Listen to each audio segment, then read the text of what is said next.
This episode is brought to you by Madrone Art Bar. Are you ready, San Francisco? Madrone Art Bar is thrilled to announce the relaunch of our happy hour, starting March 6th from 4 p.m. to 7 p.m.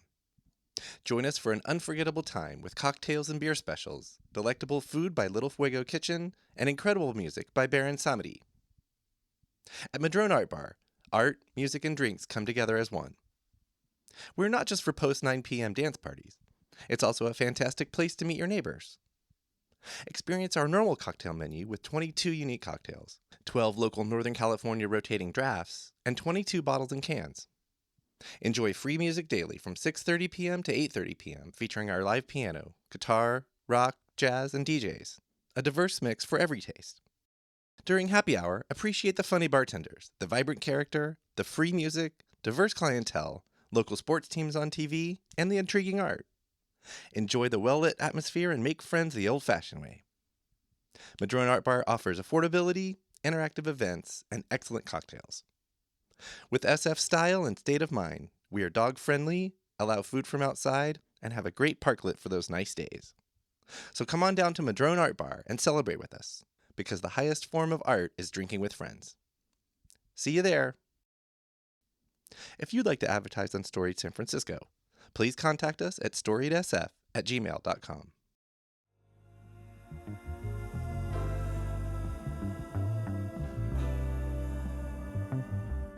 But right before you arrived, I was in a meeting trying to think through what we can negotiate for, like how, like what, you know, there's like all the political stuff that we need to do in response to the Trump onslaught and how we're going to defend ourselves. But it's like what I needed to think about was like what do we need to put in union contracts to protect people who might want to, you know, stand up to ICE or whatever. That was comedian/union organizer Nato Green. I'm Jeff, and this is Storied San Francisco, a podcast about artists, activists, and small businesses that make this city so special. In this episode, part 2 of 2, Nato takes us on a back and forth over the last couple of decades. In that time, more or less, he's bounced between stand-up comedy and union organizing work. The two strands very much comprise Nato today. Quick programming note. Last week, I launched the new look storiedsf.com. I'm in the process of backloading all the episodes on the new website, but please take a look and let me know what you think. And now, here's the rest of my conversation with Nato Green. You mentioned, and I don't want to jump ahead if we don't have to, but like you mentioned leaving at some point and then coming back. But also, I want to know which happened first, that or you being like, I'm going to try that thing, comedy. Okay, so I've left 3 times. Okay. And briefly. I went away to college. Mm-hmm. So I went to college in Portland, Oregon. Mm-hmm. I went to Reed College. And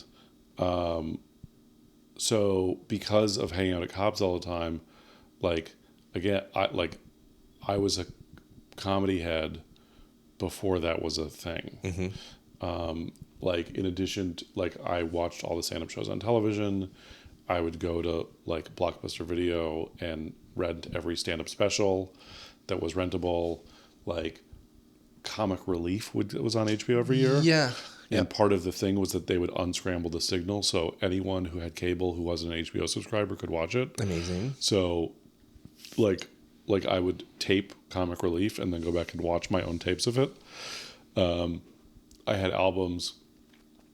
And then I became friends with this guy in college whose father was the manager of the Comedy Underground in Seattle.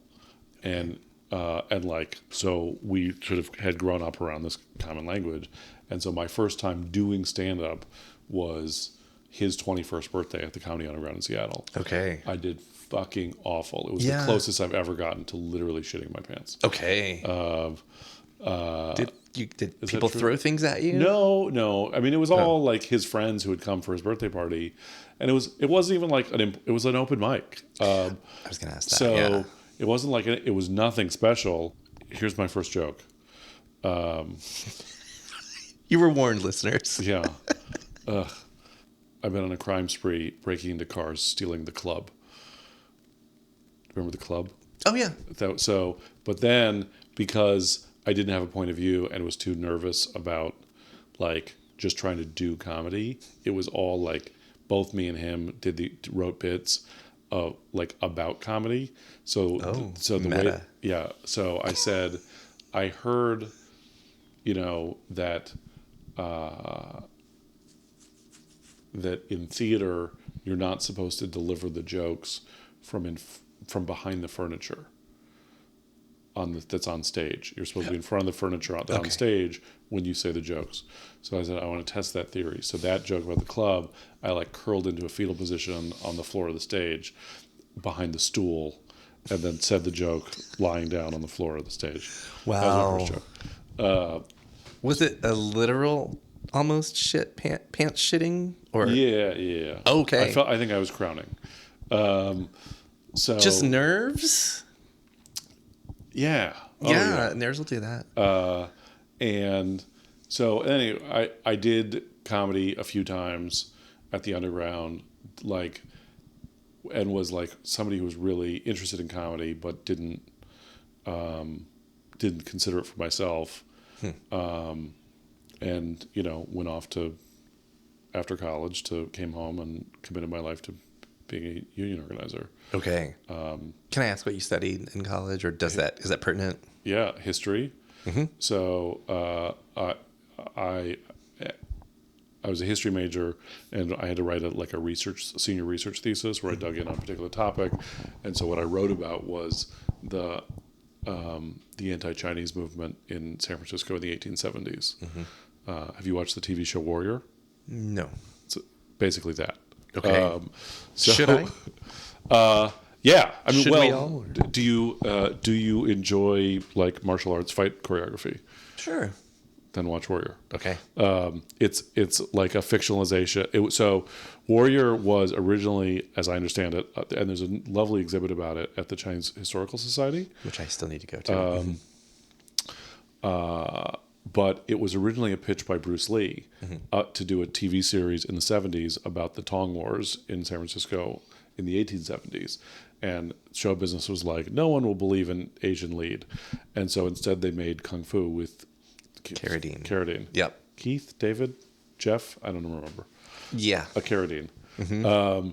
And so it went dormant for years, and then his daughter, Sharon Lee, teamed up with the director of Fast and the Furious, and they got it going as a Cinemax original. Yes. And so the first couple of seasons of Warrior really have the like Cinemax original like softcore porn aspect of some characters are having sex, and then it seems like, wow, this is a really like graphic slow panning shot along this person's butt or whatever, Didn't they call it Skinemax? Yeah. So then at some point Cinemax gets out of the original business and it transfers to HBO Max for a while streaming.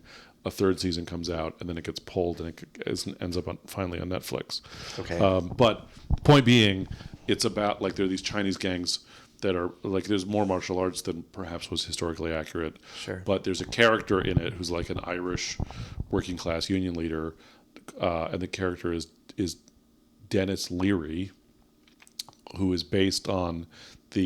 loosely based on the actual historical character of Dennis Kearny, for whom Kearny Street is named, right?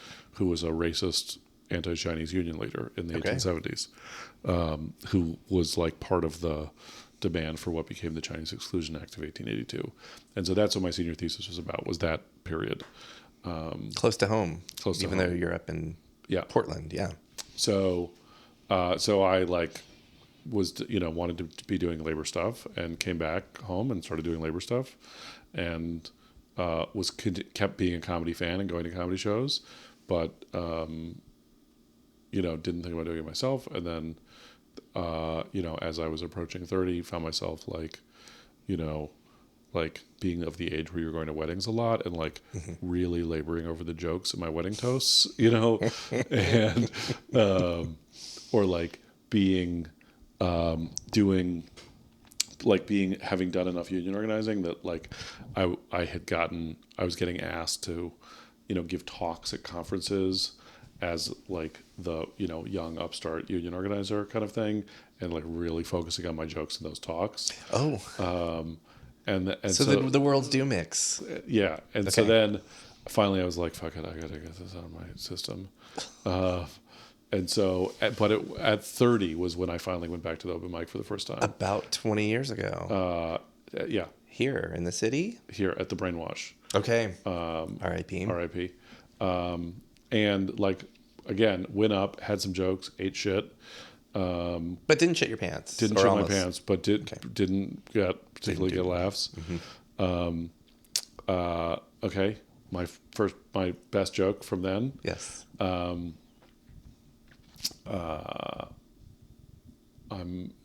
Jewish and circumcised, and one of the justifications that people give for circumcision is that it is reassuring for the son's penis to look like the father's.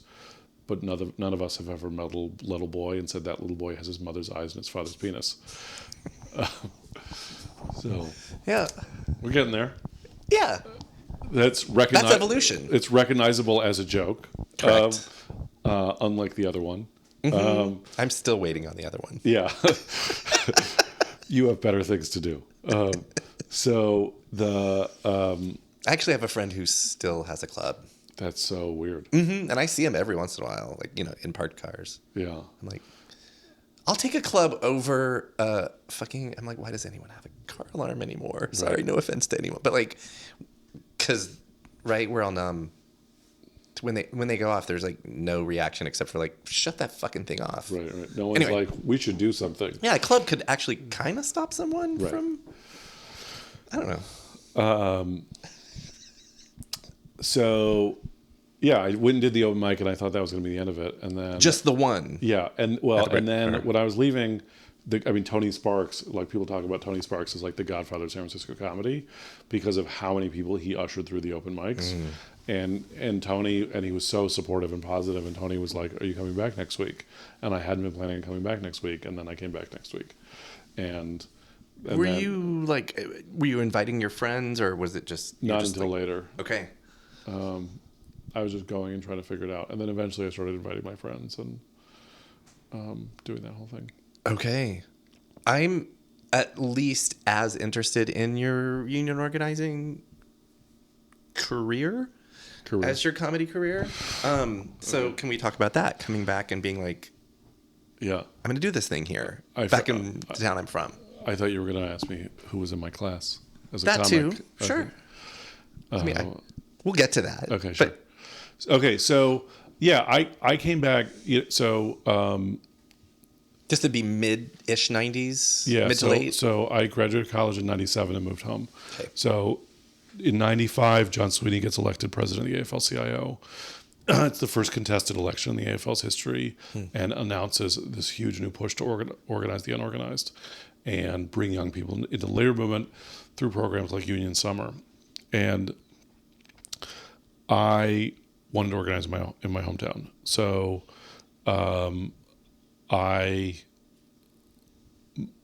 most people who are my age, who are in the labor movement, or who were coming in, like did Union Summer and then got union staff jobs out of that with SEIU or HRE or something. Was this some sort of convention or...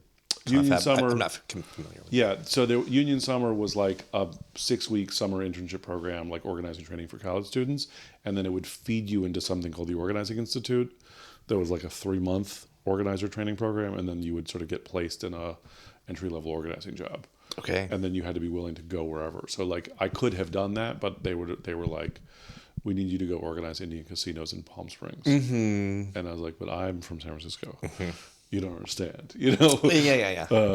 So some people will go places for opportunities or whatever you want to call it. Right. Totally. I don't relate to that. I like to go to the place that you want to be. Yeah. Right. First, and then things will... Anyway. Just figure out what the opportunity is. Those are distinct philosophies, I think, of where to be in the world. How you manage your desperation. Correct. So what's my point? So I came back and I got a job at Noah's Bagels and organized a union there. Okay. And got fired. For being anyway. And then Sounds probably illegal, but Yeah, it was an illegal termination, but nothing happened. And this was with United Food and Commercial Workers. Okay. And so, like, I had come home from college. I wanted to get involved in the labor movement. I just started going to things. Like, I went to any meeting that I could hear about. I went to any protest that I could hear about. I, like, just, so I was going to, like, Zapatista solidarity stuff and, like, my wife and I were going together, then my girlfriend, now my wife, were going together to, like, Sanctuary City anti-immigration raid, ICE defense groups. Not relevant anymore. Not at all. It's glad we put that behind us. So yeah, easy to solve. And like I went to a Pride at Work meeting, which was the caucus for like LGBT folks in unions, and it did not occur to me that other straight people wouldn't be there. So I had all these like trailblazing gay union activists who just assumed that I was gay for years because I went to that meeting once. You were an ally before we even had that word. It just didn't like remember the part where I said I remember the Milk Moscone said like it didn't occur to me that straight people wouldn't want to go and be part of that. Right. And then I was like, oh, this isn't for me. I'm not the audience for this. So I organized a union at Noah's Bagels and got fired. And then UFCW wanted me to organize a union at the Real Foods Company on 24th Street. And I did that. And then at some point,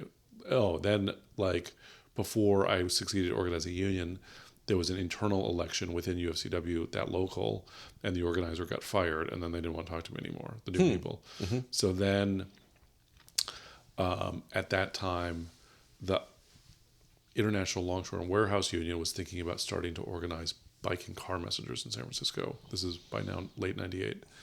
And so I got a job as a car messenger. Okay. And spent 3 or so years driving a pickup truck and organized bike and car messengers into the Longshoremen's Union. When I moved here in 2000, like bike messengers were the thing. Yeah. They were at least a thing. They were a thing. Fucking huge. Yeah. Yeah. So that was like, I was deep in that subculture, and like going to hanging out at messenger bars and organizing bike and car messengers, and we won our union. We won union contract. Then there was an internal political fight within the LWU, and we were fighting within our union, and ultimately ran a slate and took over the union, and then and I went to work for the national union as an organizer for a while and stopped being a full-time messenger, and then raised a bunch of foundation money and started a worker center for young and immigrant workers in the low-wage service sector. Here in the city? Yep. Oh, wow. And it's still there. Cool. You said you left a couple of other times. I left 3 times. Once for college. Then in 2012, I moved to New York for 6 months to write on Kamau's first television show. Okay. Totally biased. Got to have the experience of being a Jewish comedy writer living in Brooklyn for 6 months. And a coming home of sorts. Yeah. And then came back. And then in 2018, my family and I moved to Havana for 6 months or 7 months. So that my wife could work on her PhD research. Oh, yeah. There's a diploma that we're pointing at from UCSF.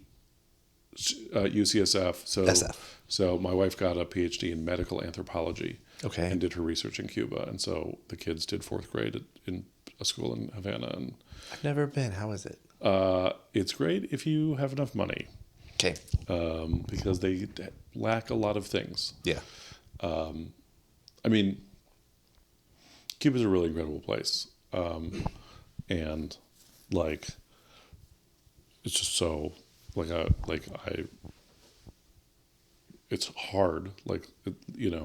I've been to a bunch of other places in Latin America where you can sort of spend money to solve problems. It's to some point, if you're willing to spend money, you can solve any problem. And that's just not the case in Cuba. Sometimes you got to wait in line for 4 hours, but it's also endlessly fascinating to me. Yeah. So, and the people are amazing. Cubans are really special people. So New York and, well, I guess all 3 really times you left for specific college writing a show, going with your wife for her dissertation. Was it ever a question of coming back? When I was in New York, there was a minute, like, my kids were 4 when I was in New York, and there was a minute where like we were seriously thinking about moving there. Okay. And I like got as far as touring elementary schools there, and like figuring out what neighborhood we want to be in, and blah blah blah, And so like we went pretty far down the field of thinking about moving to New York, but then the show ended, and before the show officially got canceled, like I was, I got a lot out of the experience of writing that show, but I was miserable. It was very hard on my friendship with Kamau. We were like arguing all the time. And so I left before the show ended. And y'all are good now. And yes, and now we're all good. Yeah. Okay, back to comedy. Yeah. Shall we? Sure. Sorry. So I to finish the progression. Yes. So I raised a bunch of foundation money and I started Young and Immigrant Worker Center for the low wage service sector. In 2003, we passed the country's first local minimum wage law. Okay. Mac Gonzalez was involved. Correct. Yeah. 2006, we do paid sick days. I left the organization right before that I had founded, and went to work for the California Nurses Association. It's in that transition that I started stand-up, was between Young Workers and CNA. I worked for the California Nurses Association for a bunch of years, mostly fighting Sutter Health. So that hospital right there is my baby. Like Sutter was trying to close it, trying to close St. Luke's Hospital, and I spent years building this like labor community coalition to keep it open. That was ultimately successful. Thank you for that. You're welcome. My doctor's office was in the old hospital building. Yeah. And so when I am over there, I like to point like at an imaginary spot in the sky. I'm like, I think I got a rectal exam up there once. Right. Yeah. That tracks. And then I left CNA in 2011 to do comedy full time. So I recorded my first album. Kamau and I did our first tour, the Laughter Against the Machine tour. He got the show. We moved to New York. I came back. I tried to do some other stuff. And then in 2014, I went back to the labor movement and went to work for SEIU 10 to 1, where 11 years later I still work. Okay. And I'm now head of collective bargaining for Congrats. a 68,000 worker. Is that all? Union local. Jeez. So, but right before you arrived, I was in a meeting trying to think through what we can negotiate for, there's like all the political stuff that we need to do in response to the Trump onslaught and how we're going to defend ourselves. But it's like what I needed to think about was like what do we need to put in union contracts to protect people who might want to, stand up to ICE or whatever. Right. Okay. Well, thank you for all that work. It's a living. Yeah. No, I've been doing it 27. I've been doing union organizing for 27 years, and I still love it. That's awesome. There you go. You, at least whenever I met you, I don't know when that was, are still doing comedy also. Mm-hmm. Yeah. So you had mentioned your class of comedians. I'm guessing more than just the BrainWash, but like, what names do you want to drop? Yeah. So when I started, the people who were like going through the open mics with me, were, the most famous person, was Ali Wong. Mm-hmm. But Chris Garcia, Sheng Wang, Kevin Kamiya, Moshe Kasher, Brent Weinbach. Pretty quickly I met Kamau. There's just like there were a lot of people around, and I was doing the circuit of open mics. I was in the punchline pipeline. They have a system. Mm-hmm. Have you heard about this? No, let's hear it. So every Sunday night for like 40 years, there's a showcase. Yes. And any local comic that wants to get on just goes there. It's usually not pre-booked. Right. And so when you're starting out as a comic, you need to go. So like Allie at the Golden Globes shouted out Molly Schmink, who at the time ran the Sunday Showcase and was there every Sunday. And so when I started going, you would sort of like, after a year, you would tell Molly, you would go up to Molly and be like, hey, I've been coming for a year. And I found out later that I was supposed to be more intimidated by Molly than I was. But because I was starting at 30 and not at 22, I was just like, oh, this is a person. Right. And and she said, yeah, we want people to come every Sunday partly so that you have some commitment, but also so that you see what works in this club. And with your own stuff and with everyone else. Yeah. And so she was like, I'm not going to pay attention. Tell me when it's been a year. And so there's this whole process of like, after a year, you're like, hey, it's been a year. And then you get to go up. And then you sort of get to go up more frequently until you get your opportunity to audition to be a paid host. And then when you get a paid host, at the time, you would get like, a typical club weekend was like Wednesday to Saturday or Thursday to Saturday, something like that. So you would get 2 weekends a year at the Punchline and 2 weekends a year at Cobb's and at Punchline Sacramento. And then you would gradually work your way up to feature. And so it took me 3 years to get passed as a host. 3 years to get past host. To be able to get paid work at the Punchline as a host. 3 years of Sundays. Yes. And at the time, like Kamau was around on Sundays and Kevin Avery and Mo Mandel and Joe Klosick, who's still around. And it was like I met this is 2005. And so Kamau gets into the Montreal Comedy Festival and gets to do stand-up on Comedy Central and had the first Obama joke on Comedy Central. And so he has these breaks and is like, okay, I did it. And then nothing happens for him. And that was when he sort of like, I'm telling his story, but he bottomed out and then went and started his solo show. And then it was at that point that we started working together more steadily. So it was in 2006 or 8. It was in 2006, I think.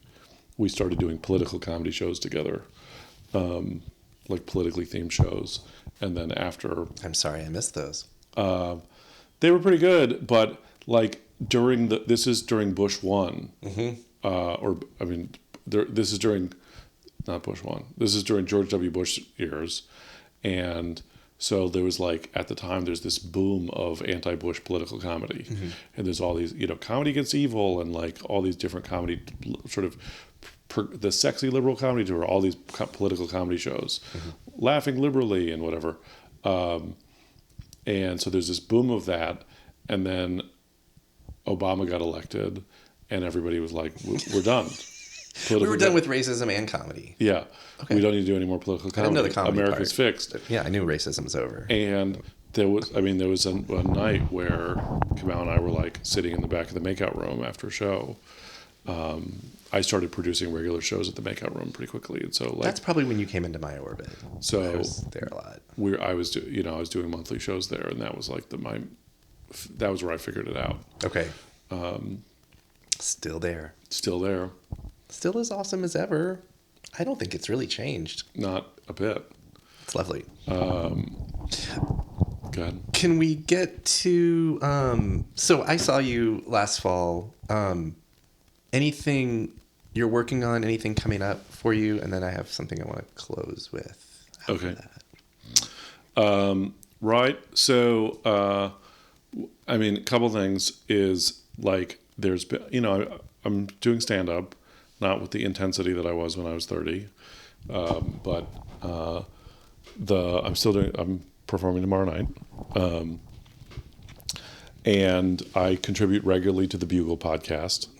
And am on somewhat do a bunch of stuff with Francesca Fiorentini in the Bitchuation Room. Okay. And I've been trying to find time to write a book. Okay. The book that only I can write, which is a funny book about union organizing. Oh. And I also like it's sort of a question for me about, you know, at what point do I decide that I'm ready to do my third album? I put out 2 comedy albums, so Okay. Wind is Album 3 ready. And then Well, speaking of that, where can people find you on socials and websites and all that? And where can they find your material besides seeing you? yeah, Nato Green and all the things. So Mr. Nato Green on Instagram, Nato Green on Blue Sky. I'm basically off Twitter at this point. Yay. But my albums are available for streaming at Spotify and all the things. Although if you like it, the best financial deal for me is on Bandcamp. Okay. So buy them on Bandcamp. Okay. And if you follow me on socials, you'll get a perhaps perplexing mix of comedy and politics. Yes, I'll agree to that. Okay, so the thing I'd like to wrap on every season on this podcast, I have a theme. This season, which is the 7th season, the theme is keep it local. Born and raised, you tried to leave. You tried, but San Francisco sucked you back. What does that phrase, keep it local, mean to you? I have a very unfunny answer. Let's do it. Historically, San Francisco has sort of been like a caricature for the right of like an ultra left freaky place. And I think the sort of both local and popular imaginary of what San Francisco is has always been wrong. That's my perspective as a native or as someone born and raised here. I'm trying to untrain myself from saying native. Right. So in this, you know, that like as much as Harvey Milk is in our DNA, so is Dan White. And that's always been true. Yep. And so I think San Francisco has had enough progressives and a progressive enough electorate and enough progressives in positions of relative influence that it is easy to enact a variety of policies that are appear fairly progressive. But there's always been limits on that, particularly when on questions of corporate greed and class power. There's always been grotesque amounts of money concentrated with few people here. Yeah. So I think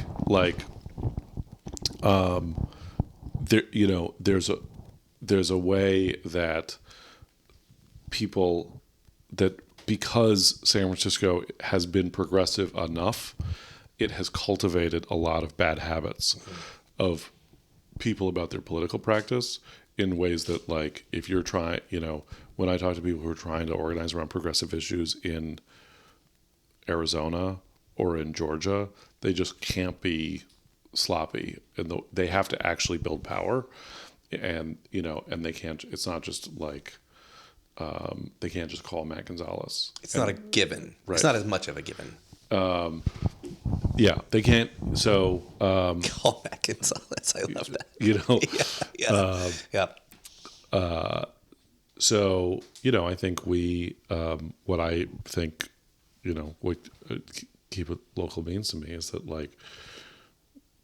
people we need to that we're in a moment which is not surprising, but where there are like incredibly wealthy people attempting to polarize the public around fears of crime and violence and homelessness and cruelty on that basis. That like you have a Democratic voter base, a city that's going to vote for Democrats by 80 or 85%, and yet can be 50-50 on questions of like expanding mass incarceration and punishing inflicting cruelty and violence on homeless people, and so I think we need to really grapple with that contradiction of like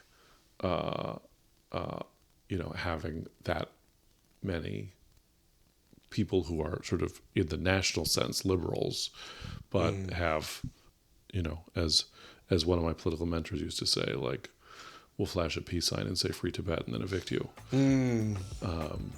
So I think that's what's on our immediate horizon. That was Nato Green. On the next episode of Storied San Francisco, meet and get to know Ask Me SF's Ellen Lowe. Episode 9 drops next Tuesday, wherever you get podcasts. Music for Storied San Francisco was created, curated, and produced by Otis McDonald. Aaron Lim of Bitch Talk Podcast is our contributing producer. And the show is produced and hosted by me, Jeff Hunt. Now in the 7th season, we have more than 250 episodes available wherever you listen to podcasts. Check out the refreshed website, which I'm still working hard to repopulate with all the episodes. That's storiedsf.com. If you listen on Apple Podcasts, please rate and review the show. You can also rate us on Spotify. Find us on Instagram and Blue Sky at storiedsf. Thanks for listening. Stay safe, stay weird, stay informed, keep your eyes open, and we'll see you next time on Storied San Francisco.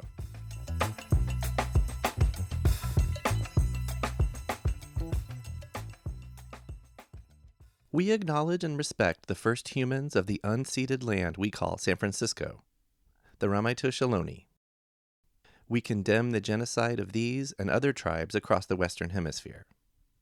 We honor their legacy and history, and we support rematriation and sovereignty efforts. This podcast is a proud member of the BFF.FM podcast network. Learn more at podcast.bff.fm. BFF.FM, best frequencies forever.